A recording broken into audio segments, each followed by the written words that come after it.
وزیر اعظم عمران خان کہتے ہیں معاشرے میں انسانیت اور اخلاقیات کے فروغ کے لیے سیرت النبی صلی اللہ علیہ وسلم کی تعلیم لازم ہے۔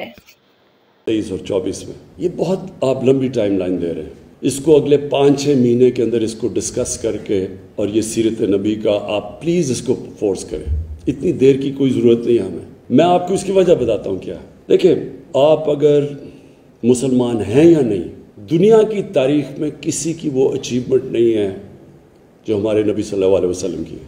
کسی طرح بھی آپ جج کریں گے تو کسی انسان نے وہ چیز اچیو نہیں کی جو انہوں نے کی ہے۔ وہ واحد اللہ کے نبی ہیں جن کی ساری زندگی تاریخ کا حصہ ہے۔ کس دن وہ پیدا ہوئے، کس دن اس دنیا سے گئے، کس دن انہوں نے ہجرت کی مدینہ میں، وہ سب جنگ بدر کون سی تاریخ میں تھی، تو یہ سارا تاریخ کا حصہ ہے۔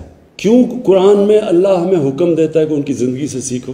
اللہ کو تو آپ کوئی فائدہ نہیں پہنچا سکتے، وہ ہماری بہتری کے لیے ہے۔ ہمارے جب بچے بل گیٹس کی کتاب پڑھتے ہیں یا اسٹیو جابز کی کتاب پڑھتے ہیں، اس لیے کہ وہ کامیاب انسان تھے، تو ان کی زندگی سے سیکھتے ہیں، تو ان سے بڑا تو کامیاب انسان تھا ہی کبھی نہیں۔ اس لیے ہماری بہتری کے لیے اللہ نے حکم دیا کہ ان کی زندگی سے سیکھو۔ کسی میں ایمان آتا ہے یا نہیں آتا، یہ تو اللہ کا کرم ہے خاص کسی پہ، وہ تو انسان کے ہاتھ میں نہیں ہے، لیکن ہماری صرف یہ کوشش کر سکتے ہیں کہ ان کو راستہ دکھا سکتے ہیں، اور اس راستے کے لیے بہت ضروری ہے کہ ہمارے بچوں کو ایک بڑا جو کریکولم ڈیولپ کیا گیا اس کے اوپر ڈیبیٹ کر کے اس کو بہتر کر کے لیکن جلدی لے کے آئیں۔ اور میں وجہ اس کی 2 وجہ بتاتا ہوں۔ ایک یہ کہ ان کی جو زندگی سے جب سیکھیں گے، ان کے کیریکٹر سے سیکھیں گے، تو انسان کے کیریکٹر کو ڈیولپ کرنے میں ایتھکس کے اندر ہمیں پتہ چل جائے گا کہ اچھائی اور برائی کیا ہے۔ ان کی زندگی سے، ان کے کیریکٹر سے جب ہمارے نوجوان کو پتہ چلے گا